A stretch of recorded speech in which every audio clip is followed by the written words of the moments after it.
The opinions expressed in this podcast are those of the host and guests and don't necessarily reflect the views of WOWT.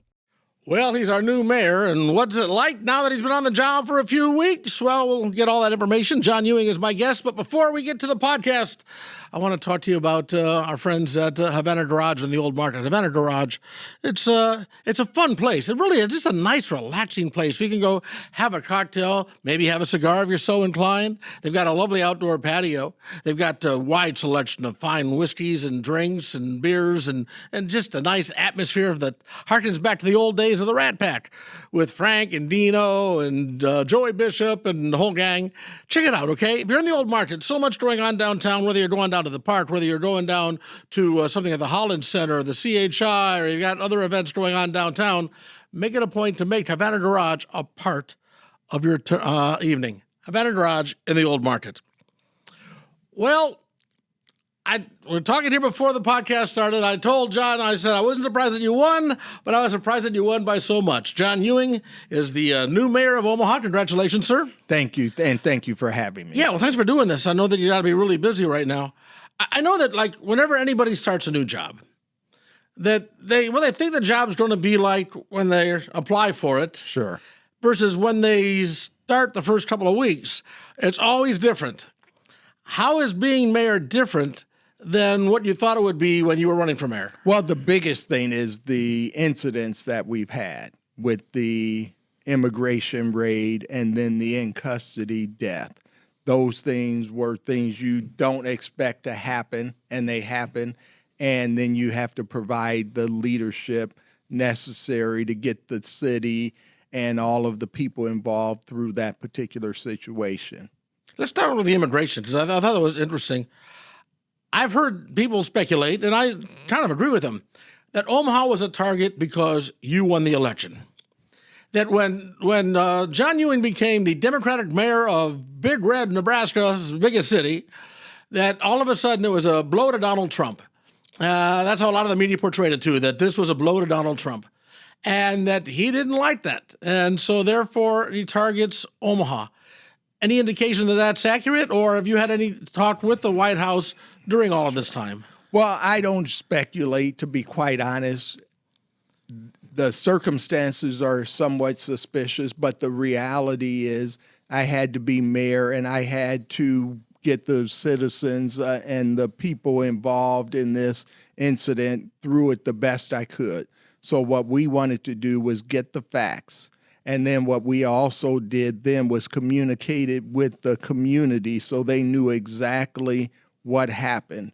We've also worked with some of the partners to help make sure that people who had families broken up have an opportunity to be able to be in contact with their loved ones, get support that they might need. And then also I'm part of a fundraiser that is going to raise money to try and help families that may have lost a provider in these raids that now is not there, and they might have expenses that still come in spite of that provider not being there. So I've tried to take the positive approach. If somebody wanted to contribute to these families, how would they go about doing that? Well, there's a number of organizations that they probably could do that through. I wish I could give you that right now, but I'll send the information to you so we can make sure you have it. And probably if you just run it on some of the usual places that you would think of, maybe Salvation Army or Red Cross. Heartland's Workers Center is actually one of the organizations that I just thought of that quick, but they're one of the ones that are doing a really good job of working with the families. Then there's another organization, and they are providing legal services as well. And that's the one I cannot think of the specific name for, but I've got it in my phone, so I'll send it to you. All right, good. Have you had any contact with these people since they were apprehended? No. Do you know where they are? No. I have been given very little to no information. I don't know that anyone in our police department has been given a lot of information either. You were told shortly before it happened that they were going to be doing this, right? Yes. But you had no coordination or anything with them prior to this? No, we did not. And the only reason that they told you was so that you could help direct traffic and make Right. sure everything was safe. What is your position on immigration? I had a person who did not vote for you tell me that since you got elected, now Omaha's going to become a sanctuary city. What is the official city position on immigration? Sure. One of the things that people do is if they don't agree with you, in America today, they tend to exaggerate and they tend to go to the extreme. So my position is that we need a comprehensive immigration plan put together by our federal officials so that people can have a path to citizenship and the ability to work legally in this country. And that is a failure on their part, and they have not exercised the leadership that they need to exercise.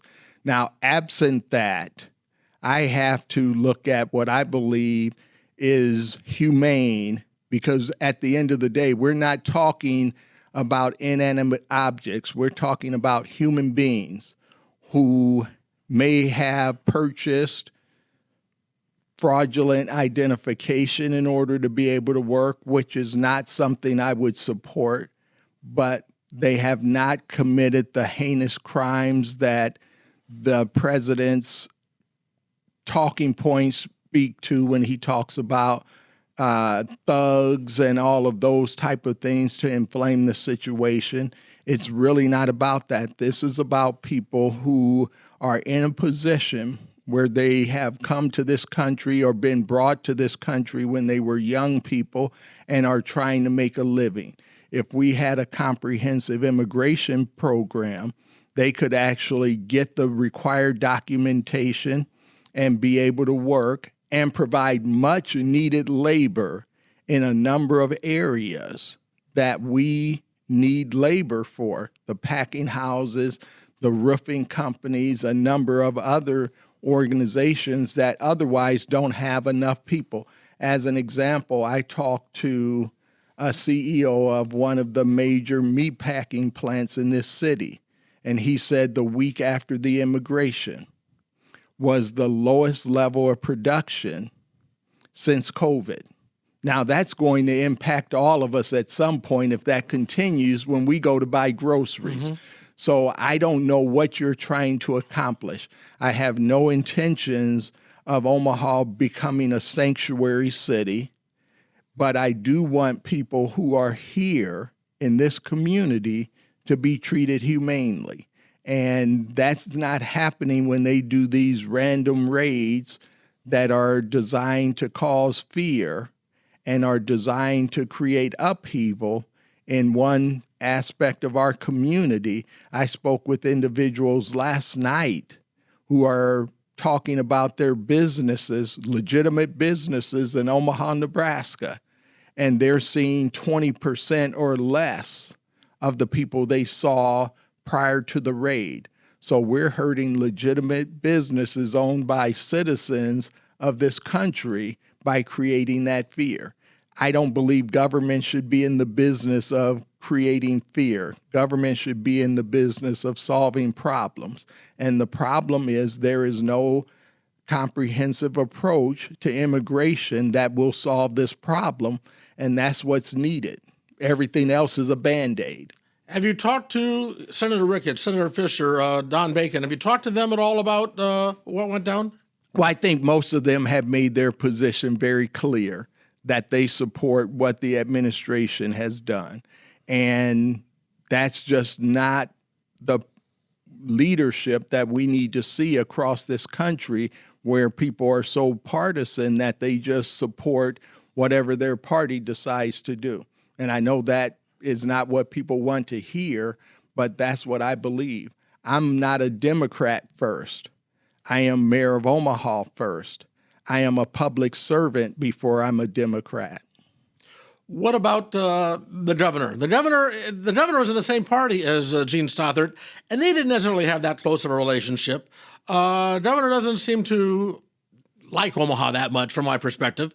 Have you had many, not only about immigration, but about any issues? Has the governor reached out to you? Have you reached out to the governor to, deal with issues that face both the city and the state? Yes, the governor and I have talked about working together. We haven't talked about this particular issue, but we have talked about working together, and I am working with a group of leaders from the chamber, and we're going to be working with other leaders as well, our state senators and other city representatives from across Nebraska, to look at how we develop an economic development package that will allow Omaha and the other cities in Nebraska to be able to compete and create high-paying jobs. So we will be having those conversations. You also mentioned early on the job, the death while in custody of the gentleman who died.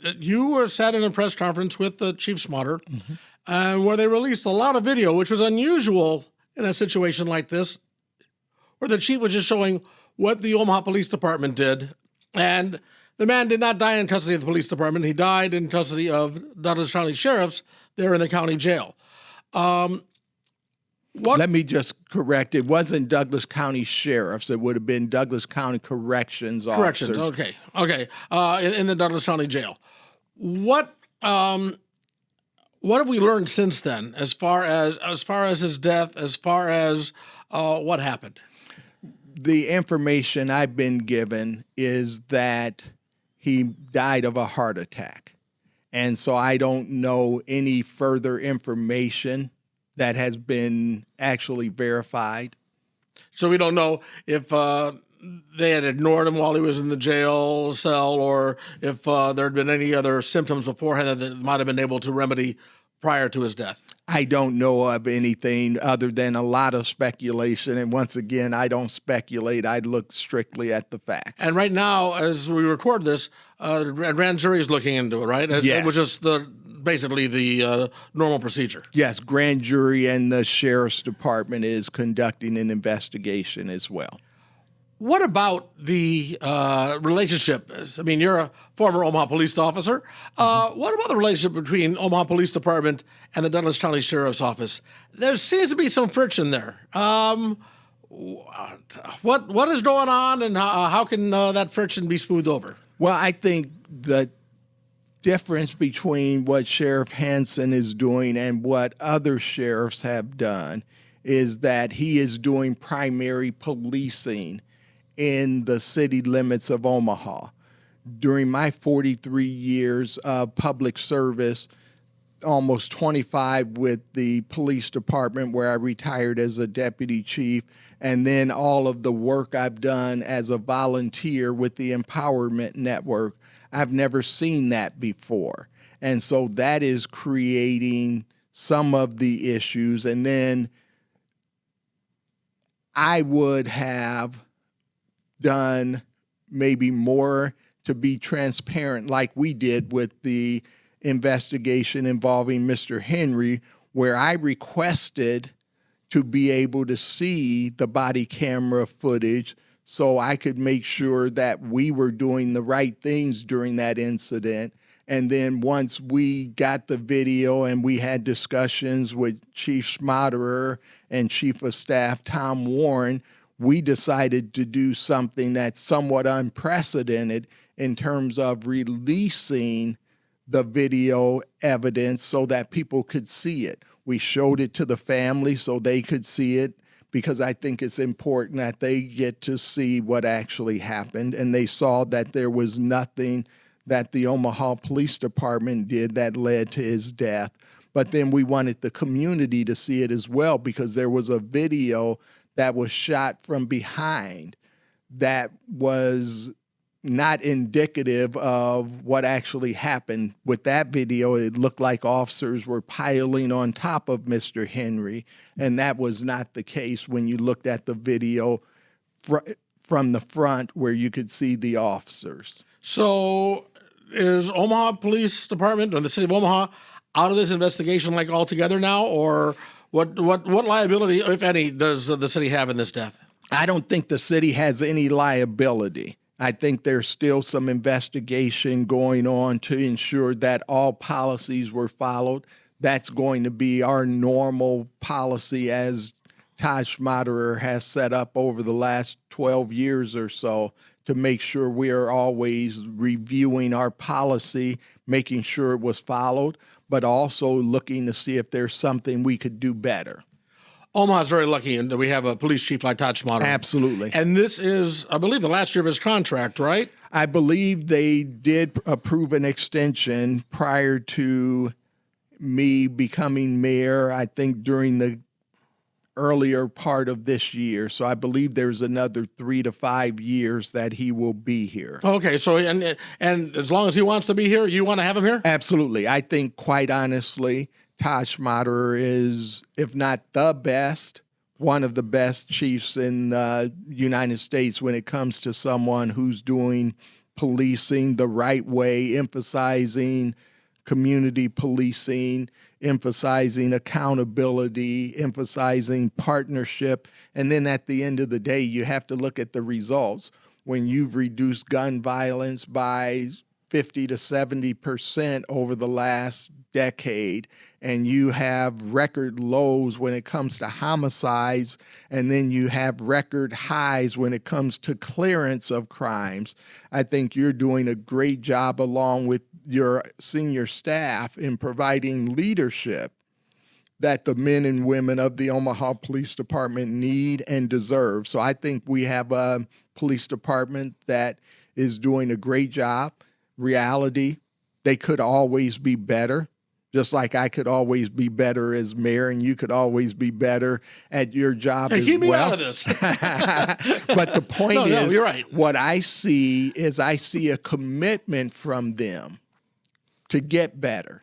And that's part of the battle. If you're willing to make that commitment to be better, I'm going to look at being better at what I do every day. And that's what I love about them. They're looking to be better. How are we doing on the staffing? Because I know that although the staffing is budgeted, we haven't reached the numbers that we want. How's that looking these days? That is going to actually be something that we're going to be bragging about, I believe, by the end of next year.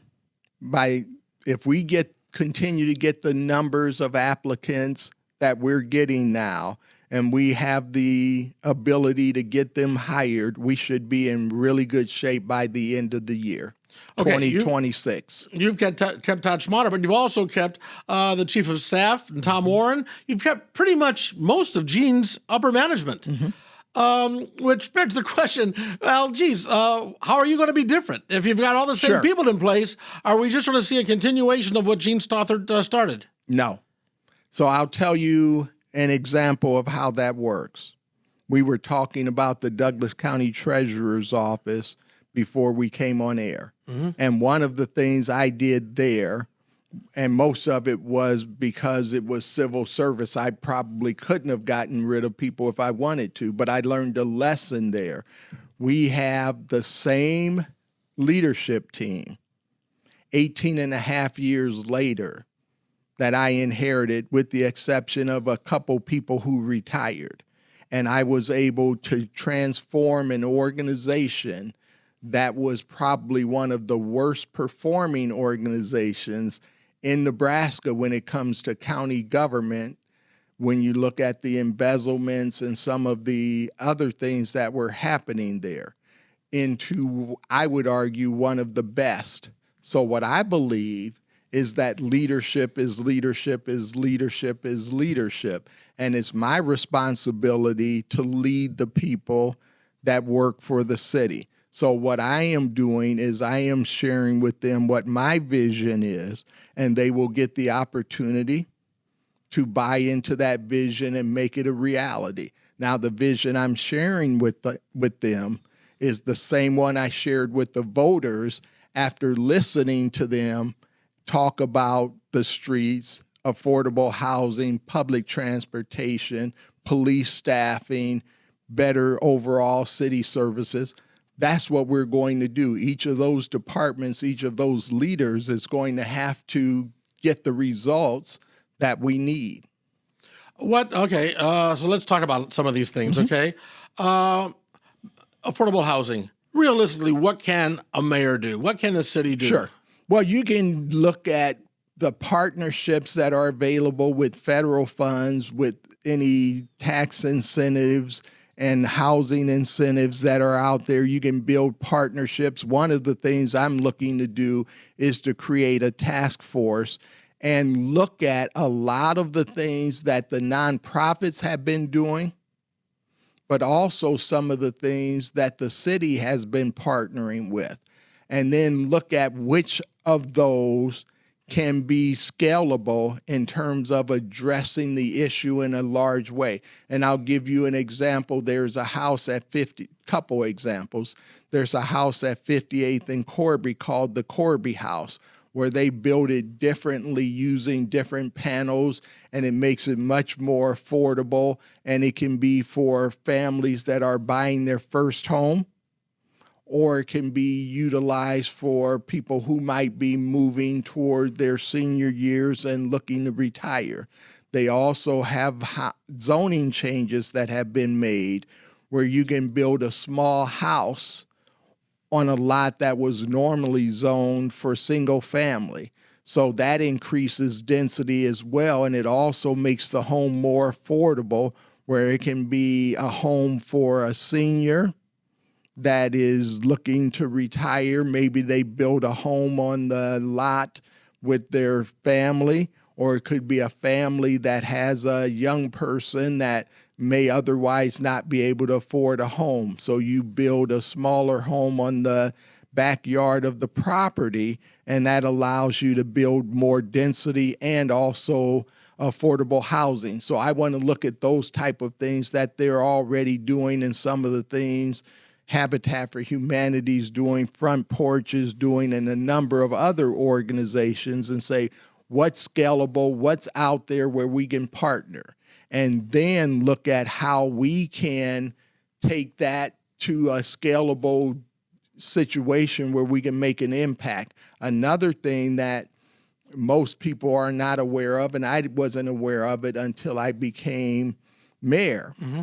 When I had discussions with various people, I found that with the streetcar, there's an opportunity for affordable housing attached to that once the streetcar is operational through the TIF financing. So there's a significant amount of money there that will allow us to be able to leverage funds to actually build more affordable housing.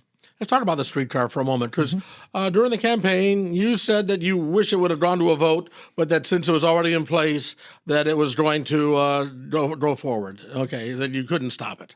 But you could make things more difficult for its progress. You could make things more difficult for it. Now that you are the mayor, are you fully on board with the streetcar? I am, because there's some things I didn't know that maybe most of the people in this community didn't know, and I just mentioned one of them. That's the affordable housing aspect.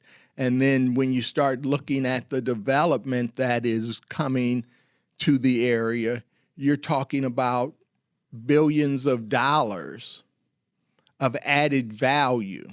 A lot of people talk about reducing property tax, and they want to cut government services. Well, most of government is really about salaries. So unless you really want to cut the number of people doing the job, it's going to be very difficult to find a lot of savings there, because people imagine there's a lot more waste than there is.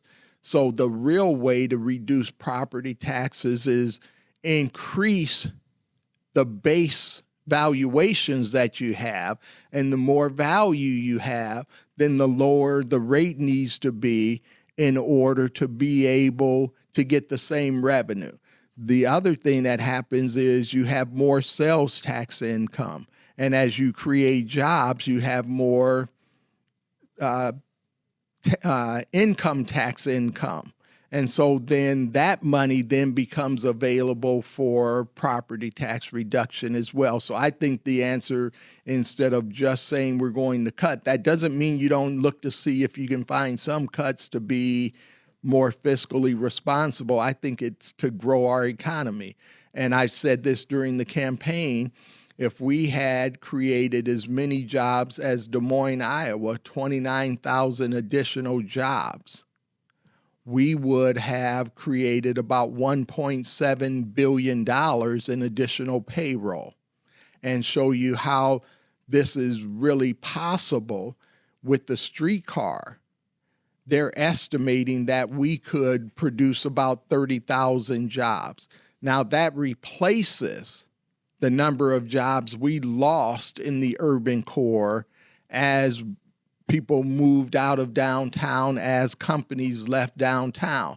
So we can rebuild that and have a much more robust economy with all of those things. As I look at what's going on in building wise, apartments going up left and right, big apartment complexes. Obviously, the city's planning for a big influx of people to be able to fill these apartments, and obviously the builders aren't stupid, so they must know something. So where are these jobs going to come from? I know that what Nebraska Medicine is doing as far as their expansion, and UNMC, what they're doing with their expansion, that's going to bring in a bunch of high-paying jobs. But otherwise than that, where are the jobs coming to achieve the goals you're talking about? Sure.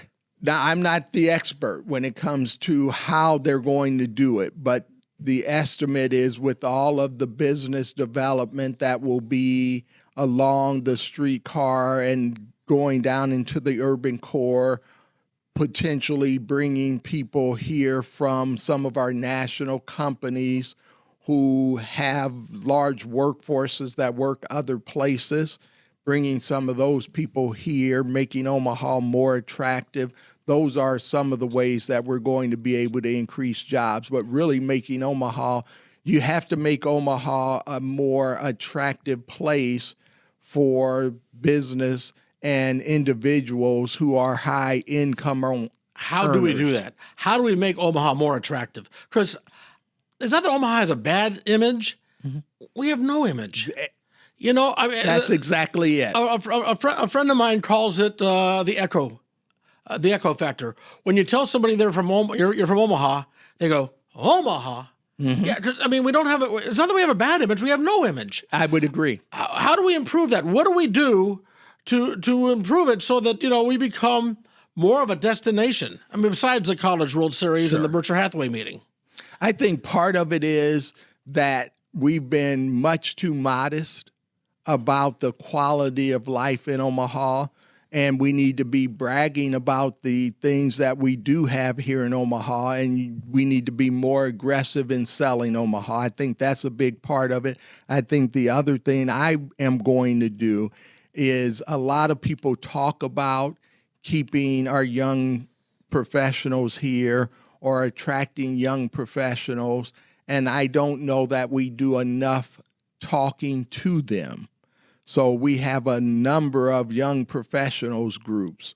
One of the things I am going to do is to create a leadership council, taking the leaders of the various young professionals groups, bringing them together, and having them be able to sit down with the mayor and tell me, this is what really will keep us here. This is what will really attract young professionals here, because we've got to make Omaha maybe a little more vibrant and fun for young people. And I don't know that we have done that.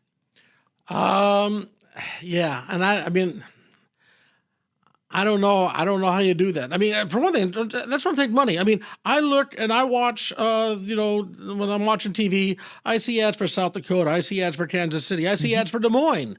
Hey, come visit, come spend, enjoy your vacation with us. But I know that our Convention and Visitors Bureau is grossly underfunded, that we don't have the budget to be out there promoting people to come visit Omaha. And, there's a lot more going on here than just the zoo. Do you plan on trying to add to that budget or do more to increase our visibility? Well, one of the things that we will be able to do is we will be able to increase the funding that they get, not from tax dollars, but the results of having a larger convention center. They will be able to have bigger conventions here. They will be able to have more here.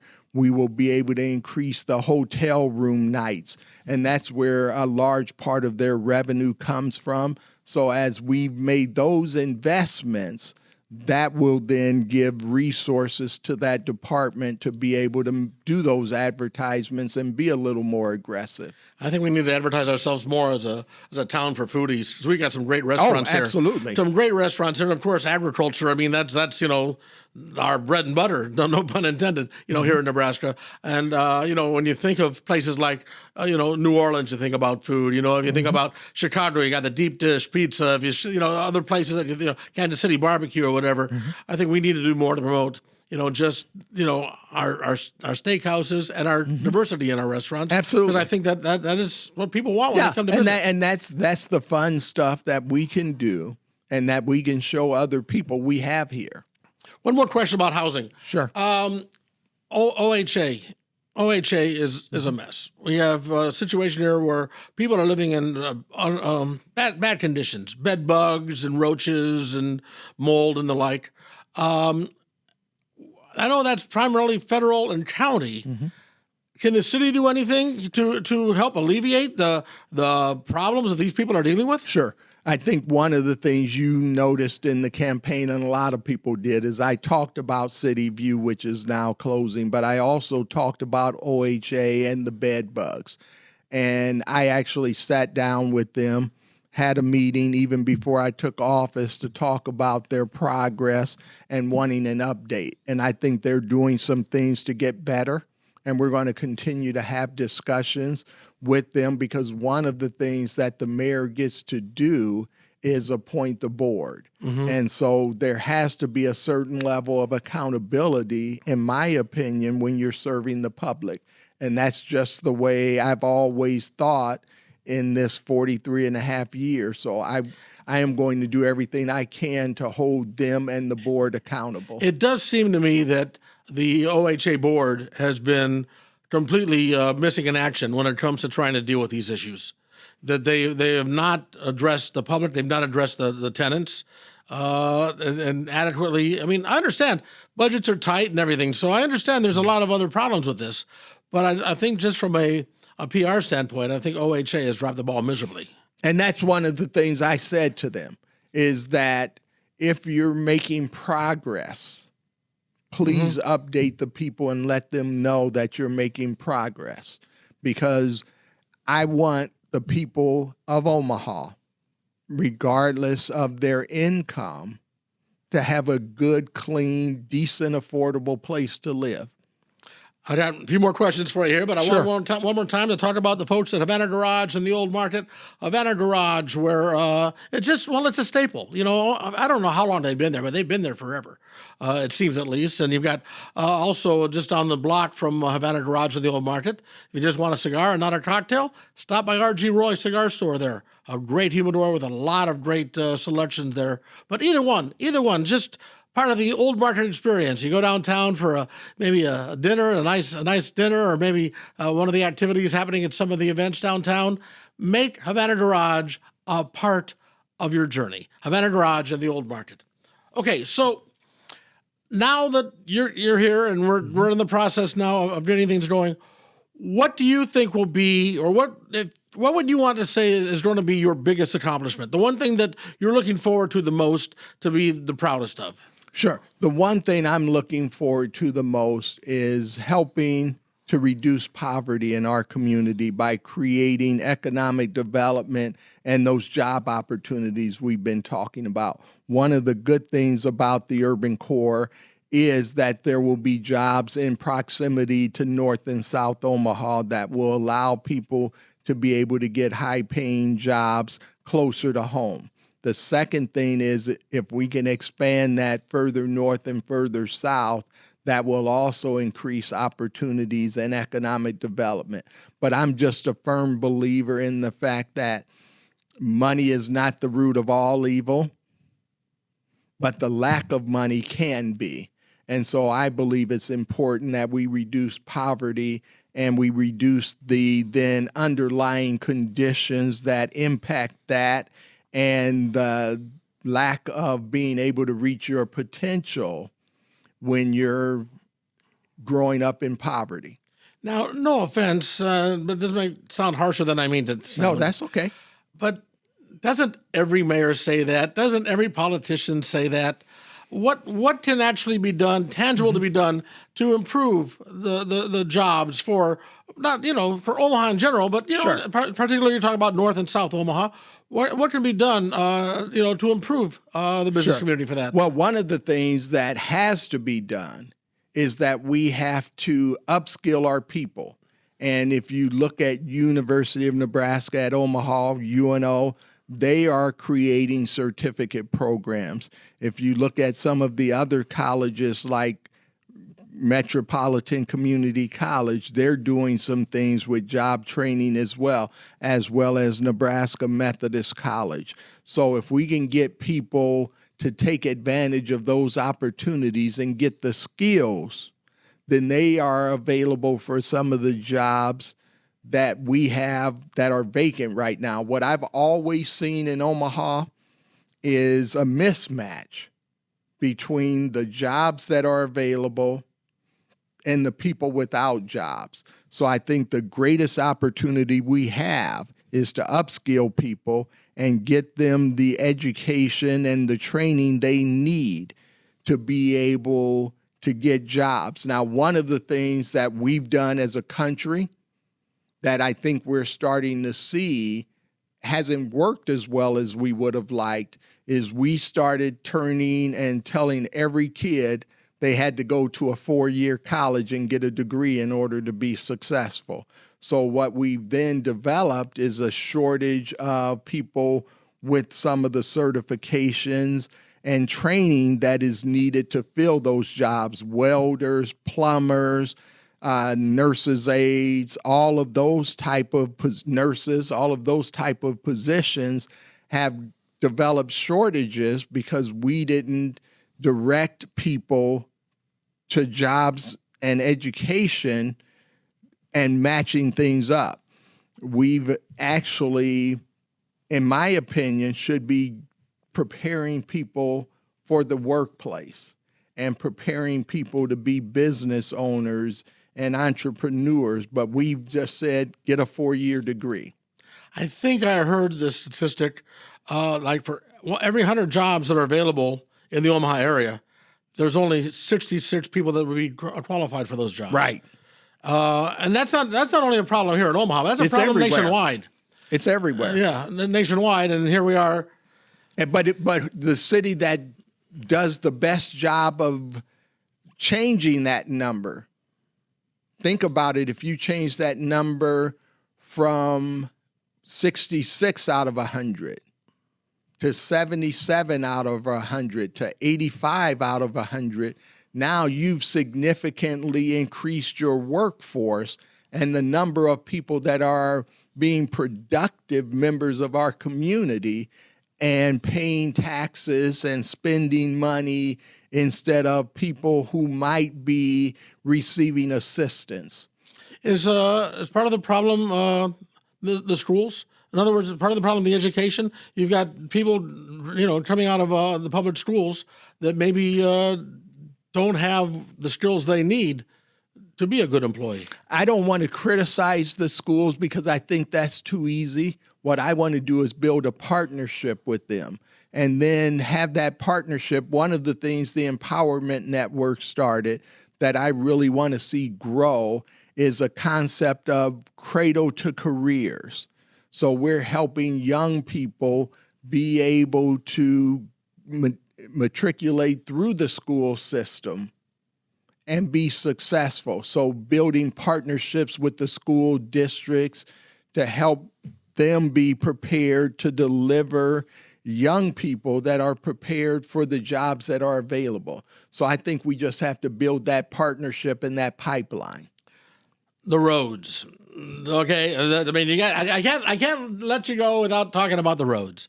So much of this, like, I live in the Midtown, I live in Dundee, and so, spend time in Blackstone and spend time in the Midtown. And so much of what's being done right now is because of the streetcar, and roads are all tore up.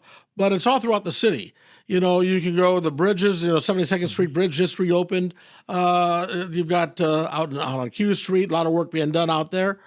Is this all part of Biden's infrastructure plan, or is there a time frame as to when we can at least maybe be somewhat back to normal when it comes to being able to drive around town? Sure. Well, there's a couple things that I see now that I have had discussions with Public Works.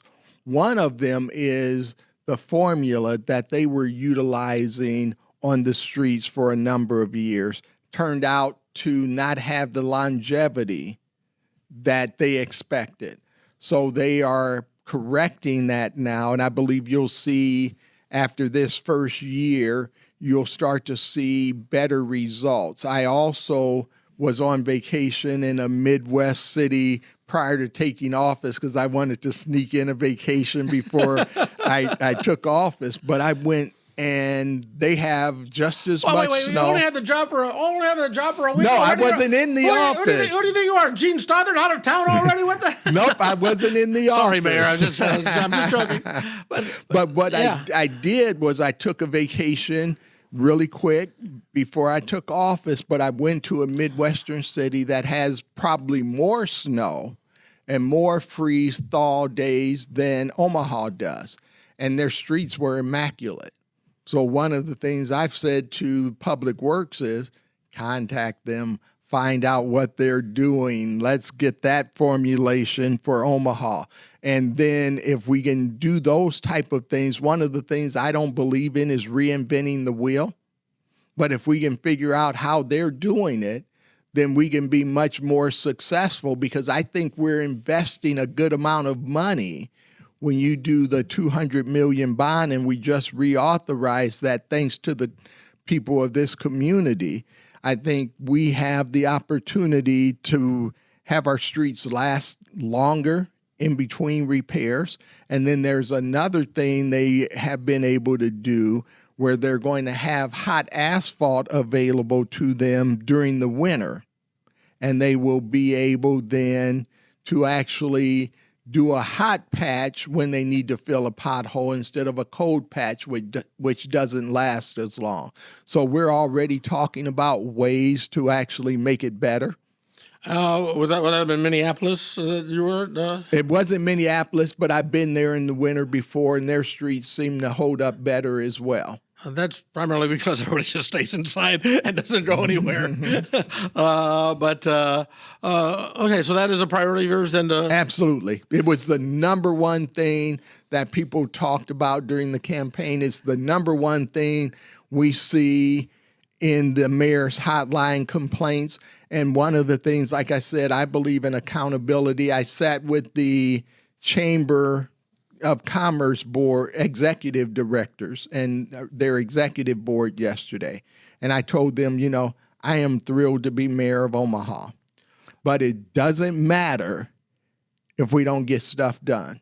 So I'm a guy who believes you got to get it done. One of the things that, that boy, Mayor Suttle inherited and then Gene Stothard inherited was the problems with the police and fire pensions. When I'll never forget, right after Mike Fahey stepped down, they held a press conference with Suttle and said, by the way, the city's almost bankrupt. Bye, I'm out the door. And then Suttle had to raise the restaurant tax and other problems to do this.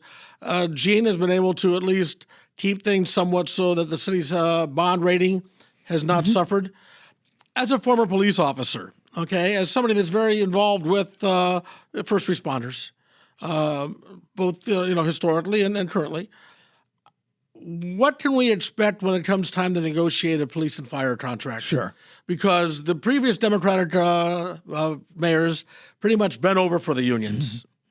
What can we expect under your administration? Sure. The first thing you can expect is that I will always keep the taxpayers in mind, and we will negotiate fair contracts, but we won't give away the store. And I'm not going to be critical of any other mayor. There's been some things, quite honestly, over the last 20 years that I might not have done had I been mayor. So now that what I am going to do is negotiate fair contracts. I'm going to do everything I can to eliminate spiking, which is a big part of what the problem was in the past that led us to where we are today with the pension funds not being fully funded. So I think we have to do that. I have to tell people quite honestly, we need to continue with the restaurant tax till we can get that pension fund shored up, and then we can look at whether or not we can eliminate it. But I think that's a critical component to getting it shored up, and then not giving pensions that create long-term unsustainable pensions.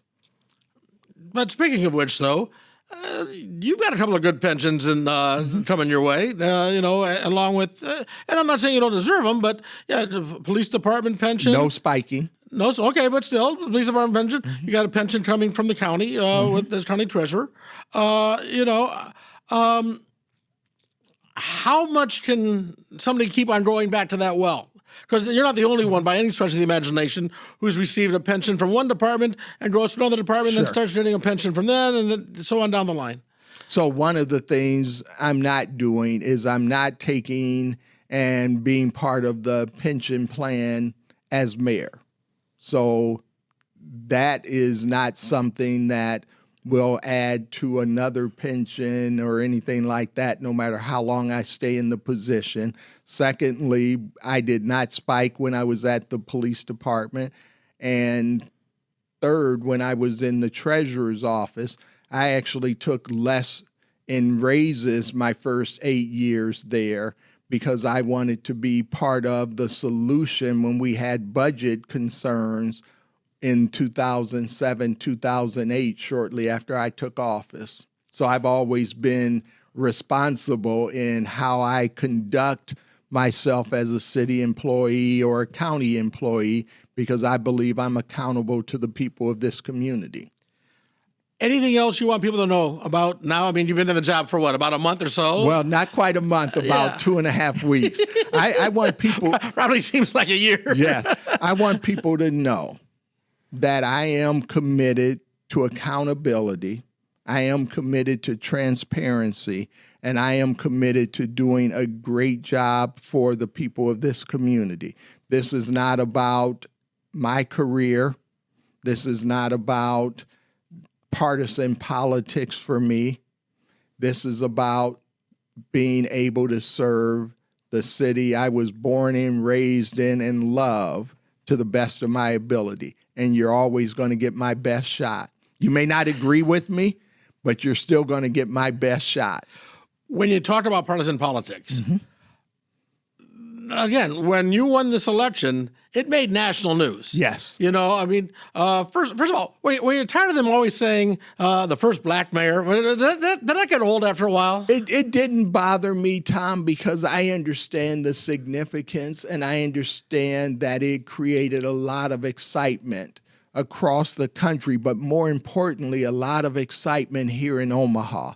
And that's what I want people to be. I want people to be excited about Omaha. We're amazing, and we just sell ourselves short. We don't talk about how amazing we are, and so that's why we don't have an image, because nobody knows. They know about our zoo. They know about the College World Series. They know about Berkshire Hathaway, all great things. They know about Mutual of Omaha, but we have a lot of other great things going on here, and I love the excitement that it created. Now, for me, quite honestly, one day when I retire finally, I'll sit back and I'll look and I'll say, wow, that was amazing. But that's not what I focus on. What I focus on is doing a great job. It doesn't matter if you don't get things done. But where I was going with this is that you made national news with this, and obviously Democrats had to be paying attention. Okay, what has he done? How do we get, have you been approached by the National Committee? Have you been approached by them about maybe even looking at some higher office? Oh, no. There's no way I'm leaving the city of Omaha and being mayor anytime soon. People have talked to me about how I won, and I talked to them about the fact that I focused on bread and butter issues, affordable housing, public transportation, jobs, economic development, street repair, public safety, more efforts at getting our basic services right. And I didn't get distracted from those issues, no matter what was said by other people during the campaign. Did the Republicans also help you, though, when they were making the transgender issue such a big deal, and what bathroom people use? I talked to a lot of people that were turned off by that whole campaign. Well, I think so. And what I think happened is I think people were trying to bait me into talking about that, and no one on the campaign for almost 17 months ever asked me about that. Not one person in this community asked me about bathrooms. And so I wasn't going to be distracted. If it's not an issue for the people in this community, then it's not an issue for me. What I'm going to do is focus on the issues that they talked about. And that's what my campaign was all about. It was about the issues that I heard from the people as I started going around and listening to them before I started talking. And then once I started talking about their issues and advocating for them. And that's what I'm going to do as mayor. It's not about partisanship. It's not about anything other than the people of this community. I am honored to be in this position. I'm honored to have served this community really my entire adult life. I started at the police department at the age of 20. So it doesn't get any better for me than to be a public servant and impacting people's lives. Omaha Mayor John Ewing, thank you very much for doing Absolutely. this. Thank you for having me. It was interesting, and now that you got your feet on the ground and that, and it's going to be interesting to see what happens under your tenure. And wish you all the best success. Well, thank you, Tom. I appreciate it, and thank you for the opportunity. All right. I'd love being able to share with the people of this community, and I'm accountable to them. We'll have you back somewhere down the line. Absolutely. Somewhere down the line. Don't forget about the Becca's Talking Facebook page. Also, subscribe. We got our own YouTube channel where you can not only see the John Ewing podcast, but also Mayor Stothard's podcast, but also immigration, a magician. We got a magician on there. I'm trying to think of some of the people that we've had. Just a wide variety of interesting Omaha people talking about what's going on in the world, what they were experiencing, and trying to just maybe introduce you to some people that you wouldn't have a chance to meet in your everyday life. So make sure that you subscribe to the Becca's Talking YouTube channel. Also, like the Becca's Talking Facebook page, and join us every time. Keep on checking out all the podcasts here with Becca's Talking, brought to you by Havana Garage. Till next time, take care and bye, y'all.